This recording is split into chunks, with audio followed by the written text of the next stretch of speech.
Hoy vamos a despedir este programa de viernes junto a uno de los autores de novela negra más reconocidos de nuestro país. Ayer tuvo un encuentro con los lectores en Santander en la librería Estudio para presentar este libro que tengo entre las manos, Cuchillo de Palo. Es la segunda parte de una trilogía que lleva por título Refranes, Canciones y Rastros de Sangre.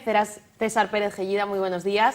Buenos días. Bienvenido a Cantabria por la Mañana. Lo primero, preguntarte por esa presentación de ayer. ¿Cómo fue el encuentro con los lectores cántabros? Pues francamente bien, porque la gente de Librería Estudio la verdad es que se mueve mucho para conseguir que la convocatoria llegue a mucha gente y bueno, todos los que asistieron allí, muy participativa y muy interesante, yo creo. El primero de los libros de esta trilogía es Sarna con gusto y le he oído reconocer en alguna entrevista que este libro es como más completo, que tiene una estructura más compleja. ¿Por qué? Sí, bueno, Sarna con gusto tenía una estructura lineal, temporal, y Cuchillo de Palo tiene una estructura algo más compleja, pero que igualmente se puede seguir bien por parte del lector. ¿Cómo se ha documentado César para esta obra? Porque hay momentos de la novela en los que el lector puede estar prácticamente en directo, ¿no? Viviendo cada uno de los momentos, porque son como los podríamos ver en un reportaje de televisión, lo que sucede paso a paso, sobre todo los temas de prostitución están contados con muchísimo detalle, César. Sí, es el ingrediente criminal importante, ¿no? La trata de personas. Y yo tengo la suerte de contar con buenos contactos dentro de la policía y a través de un inspector de la UCRIF ha sido el que me ha dado toda la información que yo necesitaba y la verdad es que está reflejado de forma muy fiel.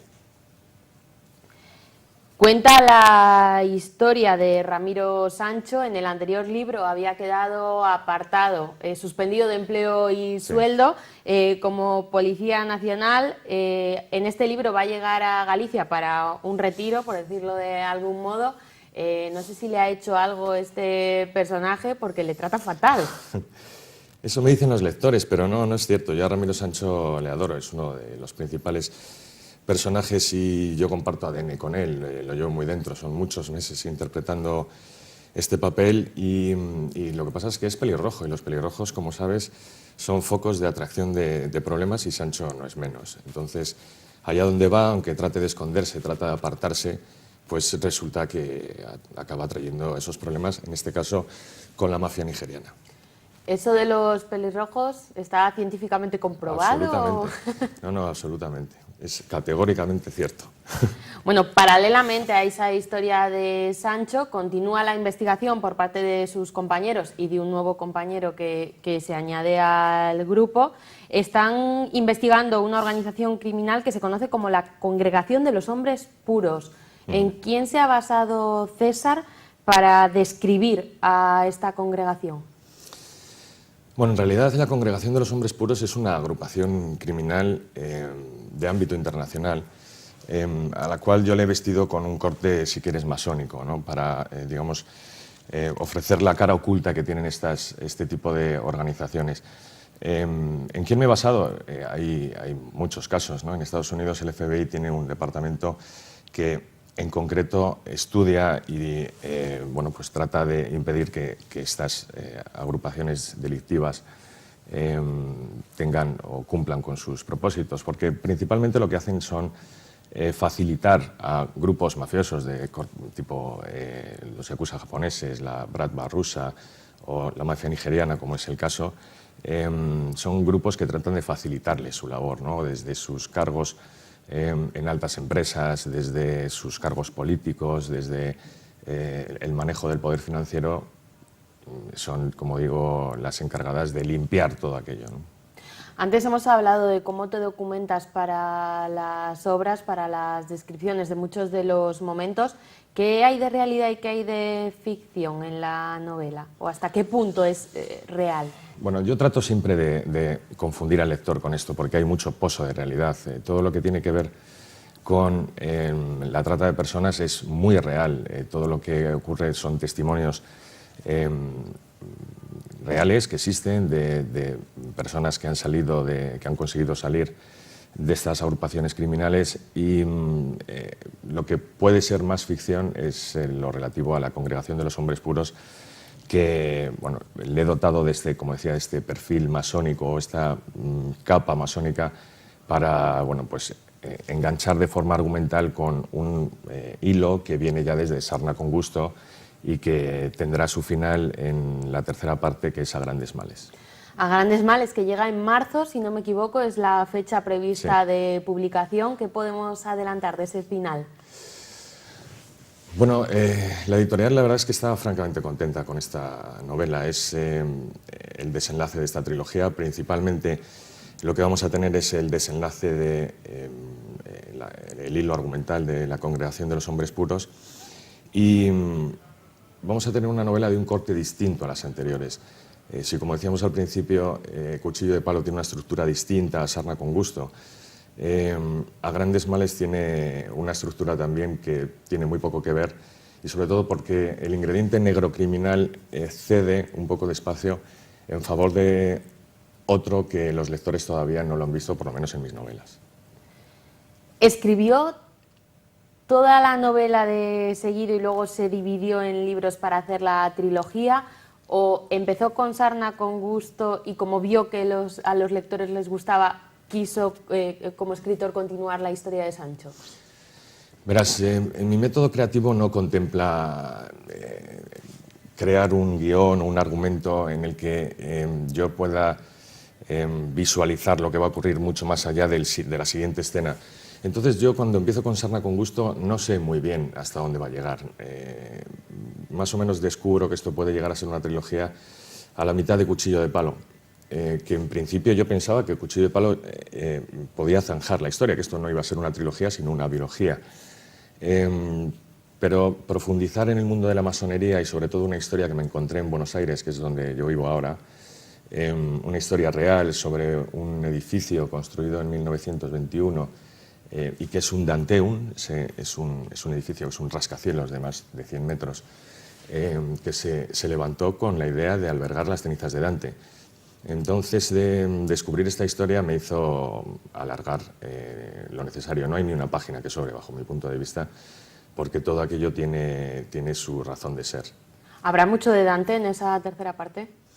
Hay mucho de Dante, sí, de la Divina Comedia y de todo lo que tiene que ver, porque no sé si la gente no conoce mucho, conoce la parte poética de Dante, pero Dante era grado 33 de la masonería, de los Fideli d'Amore.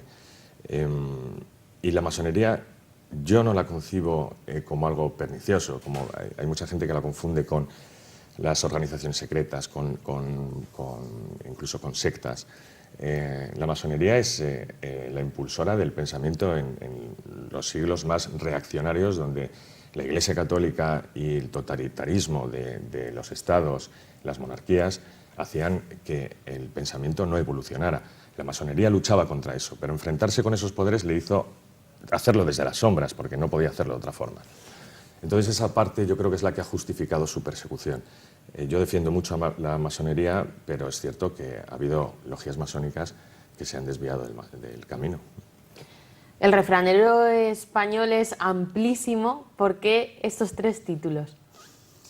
Bueno, tiene mucho que ver con Sancho. Sancho utiliza el refranero castellano y yo lo tengo heredado de mi padre. Mi padre lo sigue utilizando muchísimo. Y es cierto que yo he utilizado algunos que son cosecha de mi padre, pero muchos de ellos son inventados y me hace gracia porque en estos encuentros que tengo con lectores me preguntan sobre refranes que no han escuchado, que no les suena, que lo buscan en internet y no encuentran nada y les digo que no lo van a encontrar porque eso es cosecha de Sancho. Hay muchos momentos de la novela que tienen su propia banda sonora. En el book trailer además se recogen algunos de ellos. ¿Qué importancia tiene la música para cada uno de esos momentos?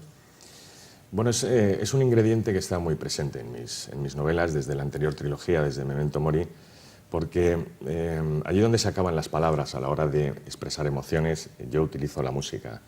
Y en determinados momentos en los que yo quiero expresar lo que siente ese personaje, en este caso es la banda sonora de Ramiro Sancho, utilizo una canción, que es la canción que en ese momento me viene a mí, a mi biblioteca musical, y que, como digo, es un vehículo que transporta las emociones hasta el lector. El desenlace, como decíamos, saldrá a la venta en marzo. En estos encuentros con los lectores, además de ese esperado desenlace, ¿le preguntan a César por futuras historias? O no sé si proponen temas también, ¿no? Algo que les gustaría ver reflejado. Sí, sí, hay de todo, sobre todo a través de las redes sociales. La gente, yo tengo mucha comunicación a través de Twitter, Facebook, Instagram. Y los lectores sí, me proponen historias sobre todo relacionadas con estos personajes, ¿no? O sea, quieren ver a Sancho en otra historia, ¿no? Exactamente. Una que se repite mucho es ver a Sancho en la época en la que él es un agente infiltrado en el entorno de ETA. Bueno, muchas propuestas. Lo que pasa es que yo en realidad sigo un camino que tengo trazado para cerrar este bloque de novelas y personajes y ponerme a trabajar en otro proyecto, porque al final yo creo que voy a terminar intoxicando a los personajes de convivir tanto con ellos. Ellos tienen que tener su propia alma, su propia forma de ser, y si estoy metido yo demasiado en la piel de estos personajes, voy a terminar intoxicándolos seguro.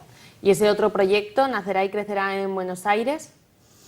Bueno, de momento estamos viviendo allí. Yo no sé si estaremos un par de años más, un año más, no lo sé todavía.